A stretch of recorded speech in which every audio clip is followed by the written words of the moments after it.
Yo, yo, yo. Welcome back, fam. You're tuned in to Go Commanders, the only spot where real Washington fans come to process everything going on with this squad. And look, today's episode has a little bit of everything.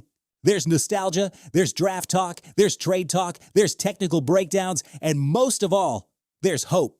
Because if there's one thing the Commanders have taught us over these last 2 seasons, it's that when Adam Peters sits down to work, something good is on the way. We're in March of 2026, fam. The draft is exactly 1 month away. Free agency is cooling down. The markets are almost dried up. And Peters is in surgical mode, hunting for the missing pieces to round out this roster. And me, being the obsessed fan that I am, I've been reading everything, breaking down everything. And today, I'm bringing it to you pre-chewed, digested, and with all the hype it deserves. 3 stories, 3 conversations we need to have today, from a veteran in the trenches who might be coming back to Ashburn to a speedy receiver out of Oregon that almost nobody is talking about, all the way to a trade with the Rams that could shake up the entire first round of the draft. Get comfortable. This is about to get good. News 1, Antonio Hamilton CR might be back in Washington. So let's start with the calmest part of the conversation today.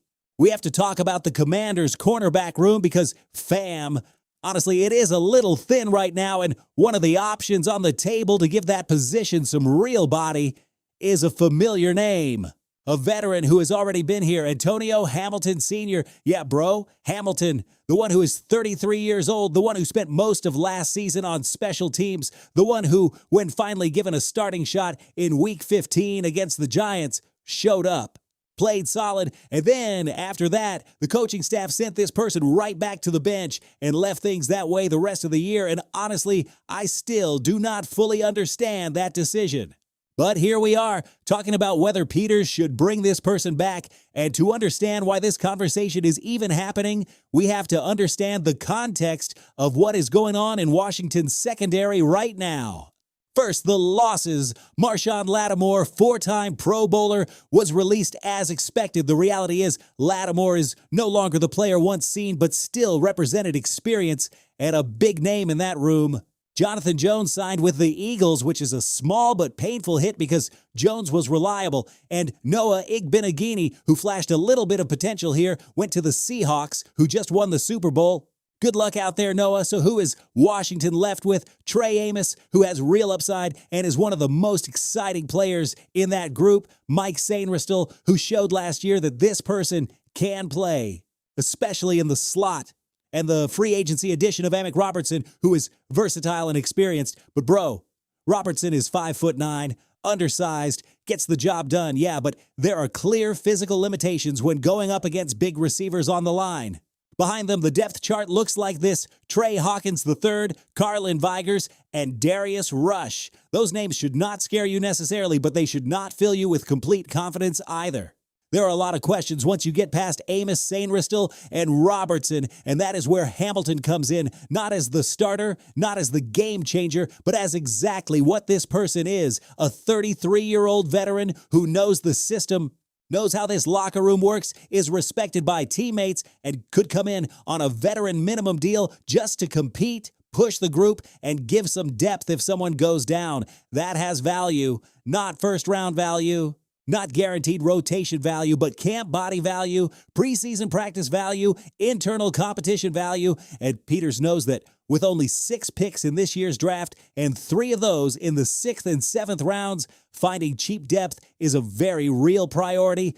The tricky part here is the age. Peters has been very clear this offseason about the philosophy: wants younger players, wants to build for the future, wants to avoid relying on aging veterans on the decline.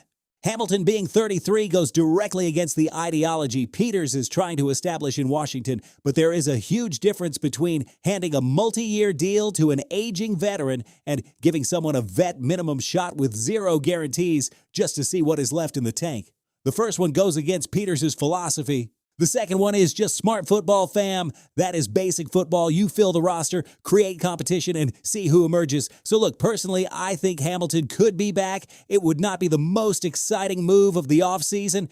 It is not going to trend on Twitter, but it is the kind of smart, calm, calculated decision that separates the general managers who build winners from the ones who just make noise. Peters is in that first group. And hey, Hamilton was liked in that locker room, always gave 100%. If anyone deserves one last shot to compete, why not give that chance? Keep it a buck. There could be worse ideas. Okay, fam, that was the chill part. But now, let's get into something a little more exciting, because the Commanders are looking at the draft beyond just the early rounds. And there is a receiver out of Oregon with exactly what Dan Quinn needs on offense. And almost nobody is talking about this person. News 2, Commanders show interest in WR Malik Benson out of Oregon. All right, now we're stepping into draft territory, and the conversation gets more interesting because here's a name a lot of fans still do not know, but the Commanders clearly have on the radar. And if you know how Adam Peters works, when Peters shows up personally to a pro day and has a one-on-one meeting with a prospect, that means something. The name is Malik Benson, wide receiver from the University of Oregon. And listen, bro, before you come at me with, hey, why are you talking about a day 3 receiver when we have bigger issues? Let me break down why this story matters more than it seems.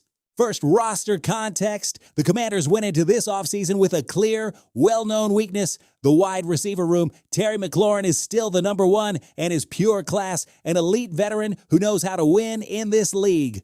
But after McLaurin, the questions start piling up. They need another receiver Jaden Daniels can really trust. They need options. They need real depth. And in free agency, Washington did not close that gap.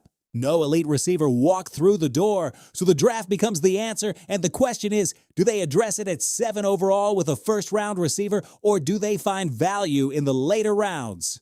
This is where Benson becomes relevant, because this kid's numbers at Oregon are legit. 43 catches, 719 yards, 6 touchdowns, all that in a high-volume, competitive Oregon offense. But what jumps out the most is the yards per catch, 16.7 yards per reception. That, bro, is field-stretching ability. That kind of average tells you this receiver is not just running 3 or 4 yard routes and hoping for YAC. This person is winning downfield, creating separation. And then there is the combine. Malik Benson ran the 40 in 4.37 seconds, 4.37. That is elite speed. That puts Benson in the category of receivers who torture corners deep, who open up the field for the rest of the offense. And fam, when you have Jaden Daniels at quarterback, with the arm and the design playability, a receiver with that kind of speed becomes a real problem for defenses. Physically, Benson is 5'11", 189 pounds, not big, not going to win a bunch of physical battles at the line against top-tier press corners, but still had a contested catch rate of 60% while playing primarily outside. That tells me we're talking about real hands and real competitiveness despite the size limitations. The natural projection for Washington would be to move this person into the slot, and that makes total sense. In the slot, you can get Benson away from those physical press battles at the line, give some space to create separation with speed and routes, and provide a dynamic option that Daniels can hit quickly on short and intermediate concepts, with the chance for those short catches to turn into something big after the catch. Now the price. And here's the interesting part. Benson is a day 3 player. We are talking about a 5th, 6th, or even 7th round pick. And remember, the Commanders have 3 picks in the 6th and 7th rounds. This is exactly the type of swing Peters can take without giving up anything. Low risk, high upside. The fact that the Commanders had a one-on-one meeting with Benson at the Pro Day in Oregon, that is not random. That is Peters and the staff taking this kid seriously. A lot of teams send scouts to Pro Days. The ones who send top decision makers or ask for private meetings, those are the teams that are really interested. And bro, if this kid lands in Washington in round 6 or 7 and ends up being the receiver who complements McLaurin, that is going to be an Adam Peters legacy pick forever. The general manager who found the hidden gem. What I like about this story is what it shows about Peters' methodology. This person is not just sitting around waiting for big-name players to fall in the lap. Peters is thorough, going to pro days, having personal meetings, putting in the extra work, and that, fam, is what separates the teams that find real talent from the ones that just throw money around and pray. Malik Benson is not going to fix the wide receiver problem alone, but can absolutely be a piece. And when you are building a roster like this, every piece matters. With only 6 picks in the draft, Peters needs to hit on most of them. A receiver with 4.37 speed, real production at Oregon, and personal attention from the organization. That is a pick worth taking, fam. Highlight that name. Malik Benson. If the Commanders draft this person on day 3 and this kid turns into a contributor, remember you were here when we broke it down. Okay, bro, we talked veteran roster management. We talked day 3 gem. But now we're getting into what everyone is waiting for. Pick number 7, the future of this team in the first round. And there are 2 conversations happening at the same time. Do they keep the pick or trade it? Do they take Jeremiah Love or do business with RAMS? Listen up. News 3, Jeremiah Love, the Rams trade, and the future of pick 7. All right, here we are, the big one. The conversation Commanders fans have been wrestling with for weeks. Pick number 7 in the 2026 NFL Draft. And there are 2 storylines we need to merge because they are completely tied together. The first is Jeremiah Love, the Notre Dame running back who keeps getting linked to Washington. The second is a possible trade with the Los Angeles Rams that could shake the first round. And look, bro, to really understand all this, we first need to understand where the Commanders are as an organization right this second. The 2025 season was rough. The team came off a magical run to the NFC Championship game in 2024, and then in 2025 did not even make the playoffs. And yeah, a huge part of that drop-off had to do with Jaden Daniels' injuries. When the quarterback is healthy, this team is different, completely different. So now, with Daniels healthy and hungry, Peters has been building the roster to get back into the playoff mix and push beyond. The free agency additions have been solid. Odaf Owe at defensive end is a player with a relentless motor. Rashad White at running back brings some versatility to the backfield. Leo Chenal at linebacker brings physicality. Amick Robertson upgrades the secondary. Chig Okonkwo at tight end is a real addition. Nick Cross is back at safety. They have done some work, fam. The roster is clearly better, but the draft is still crucial. And with pick number 7, Washington is holding a very powerful card. The question is, how do they play it? Option 1, Jeremiah Love. Listen, every time Jeremiah Love's name gets connected to the Commanders, fans react in a very specific way. And it makes sense because Love is not just any running back. This kid just won the Doak Walker Award this season, which is basically the Heisman for running backs. And the numbers back it up, 1,372 rushing yards, 18 touchdowns in the season. 18 touchdowns, bro. That is elite production. Love has everything top-tier teams look for. There is explosiveness in open space, natural vision to read blocks before they open up, contact balance to pick up extra yards after the first hit, and legit receiving chops, which makes this player dangerous in the passing game, too. This kid can line up outside as a receiver in certain formations and create mismatches that linebackers just cannot handle. Nikki Japvala from The Athletic says the Commanders would have no reason to hesitate if Love is on the board at pick 7, and that is strong language coming from someone as plugged in with the organization as Japvala. When Japvala says something like that, fans pay attention. There is also some extra context that makes the fit even more interesting. Washington's current backfield. There are pieces, sure. Rashad White just signed. There are a couple of young players in the room, but there is no true top-tier back, no real workhorse who keeps defensive coordinators up at night, a player like Love who can run between the tackles, bounce outside, and catch passes. That completely changes what Daniels can do inside Cliff Kingsbury's playbook. And bro, just imagine Jaden Daniels with Jeremiah Love in the backfield. Defenses would have to decide, do we spy the quarterback? Do we take away McLaurin deep? Do we track Love out of the backfield? That is a nightmare for any defensive coordinator. That is what the NFL calls multiple threats, and the winning teams have those, but Love is not a lock. Japvala admits there is a real chance Love does not make it to Washington. Another team could grab this player before pick 7, and if that happens, there are other names that have been floated. Wide receivers Carnell Tate and Jordan Tyson, plus safety Caleb Downs. All 3 have legit arguments to be taken in that spot. But let's be real, fam, the name that gets people the most fired up out of that group is Love. Now, option 2, the trade with the Rams. This is where it gets more complicated and more exciting at the same time. Analyst Dean Jones from Riggo's Rag has thrown out a hypothetical trade between Washington and Los Angeles. And listen carefully because the details really matter. The Commanders would send pick number 7 to the Rams. In return, Washington would receive pick number 13, pick number 61, pick number 93, and a second rounder in 2027. That, bro, is a haul. That is serious draft capital. And with that 13th pick, Jones projects the Commanders would draft Mansour Delane, the cornerback out of LSU. And here is the part that really makes me think about it. Delane is not just any corner. People are talking about this person as the best cornerback in the entire class. And the drop-off behind Delane, according to multiple analysts, is steep. The talent gap after Delane is significant. The Commanders have already locked in an in-person visit with Delane. That is not an accident. That is real interest. So does this trade make strategic sense? Let's break it down. Arguments in favor of the trade. Peters would secure more draft capital in a year where the team only has 6 picks, moving from 7 down to 13 and adding 61, 93, and a 2027 second rounder. That gives a ton of flexibility. Washington could build in multiple spots, and if Delane truly is the top corner on the board and is still there at 13, then the team just filled its biggest need at a cheaper draft slot. Washington's secondary needs help. We already talked about that when we mentioned Hamilton. Amos and Sainristil are the starters, and both have upside, but that room needs depth and needs a top-tier corner who arrives with a reputation. Delane could be that player.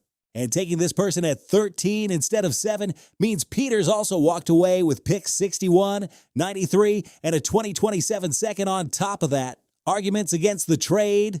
Dropping from 7 to 13 means players Jeremiah Love could be gone. The top wide receiver in the draft could be gone. A couple of other blue-chip prospects might not be there at 13. In a draft, people say has good depth in certain spots, but is thin in others. Sliding back 6 slots could be the difference between landing the exact player you want or having to pivot. And there is another factor, the uncertainty of the trade itself. This is a hypothetical from Rigo's Rag. There is no official confirmation that the Rams and Commanders have had these conversations. The Rams would be moving up to 7 to grab one specific prospect they are in love with. Does that player exist for them? Who would that be? That also decides how realistic the trade is for both sides. But fam, what is is that Washington is open for business when it comes to draft calls. Peters has shown that this is not a general manager who gets sentimental about draft slots. If the value is there, Peters will take it, and if the Rams put that kind of haul on the table, bro, that conversation is absolutely going to happen. Me personally, I am torn. Part of me wants the Commanders to stay at 7 and grab Jeremiah Love if this player is there. That kid screams franchise back, and inside Barry's system with Daniels at the controls could be a game changer, but another part of me just trusts Peters, and if Peters decides the Rams haul is the right value, that landing Delane at 13 plus those extra picks is the smarter route, I have to respect that. Because this person has done things the right way since arriving in Washington, this is not the moment to start doubting. What I do know is this: 1 month from today, we will have the answer. The draft is in April, and whether it is Love, whether it is Delane, whether there is a trade, whether they stand pat at 7, the Commanders are going to make a decision that will shape the next chapter of this franchise.